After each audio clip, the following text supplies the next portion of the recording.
এটা আমরা দেখি না, কিন্তু নবীজি দেখাইছেন।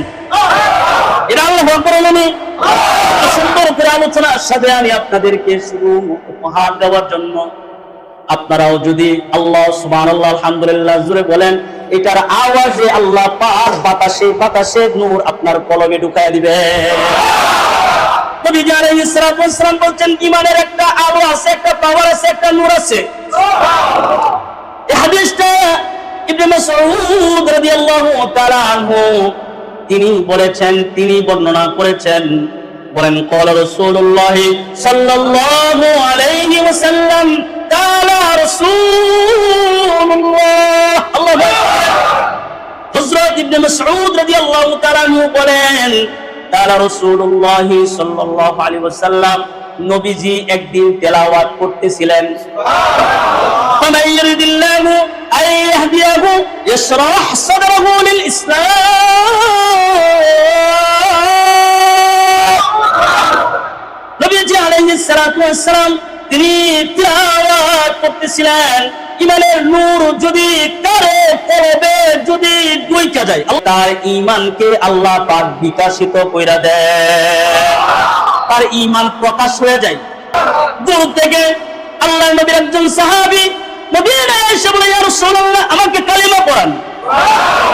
নবীজি কালিমা পড়াইছেন, তখন সকল মুসলমানরা গোপনে গোপনে কালিমা পড়ে। নবীজি বলছেন, তুমি যে সাহাবী হইছো ওটা গোপন রাখবে।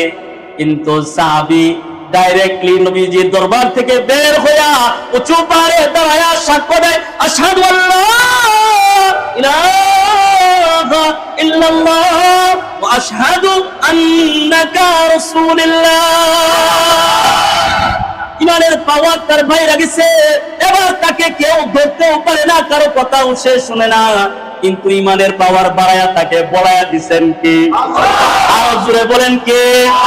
আল্লাহ তারে বলায়া দিবেন। সাহাবী জোরে জোরে কালিমা পড়ে মক্কায় কাফেররা কয়, এই যে চক্রান্ত শুরু হইছে, দইরা তাকে মারে। তারপরেও বলে, আহাদ আহাদ আহাদ, আমার আল্লাহ। ঈমানের নূর তার বিকশিত হয়ে যায়। কারো ঈমানের নূর যদি কারো কলবের ভিতরে ঢুইকা যায়, আল্লাহ পাক তাকে দুনিয়ার মধ্যে চিনায় পরিচিত বানায় দেয়, তাকে আল্লাহ পাক পরিচিত বানায় দেয়।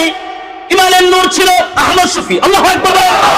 জুনাইদ বাবুনগরকে হাজার বার আক্রমণ করছে, জুনাইদ বাবুনগরকে বারবার কারাদণ্ড হইতে হয়েছে, জুনাইদ বাবুনগরকে টর্চার করা হয়েছে। তারপরে ঈমানের এক বিন্দু থেকে একবারও পিছু পাওয়া হয় নাই। এটার নাম হলো ঈমানদার। আহমদ শফিরে আল্লাহ তাআলা পরিচয় করেছে কিনা? আরে উনি হাফেজের একজন মুহাদ্দিস, শাইখুল হাদিস, বুখারীর উস্তাদ, কিন্তু অনেক দিন হয়ে গেছে তার কোনো নাম নাই, কেউ তারে চিনে না।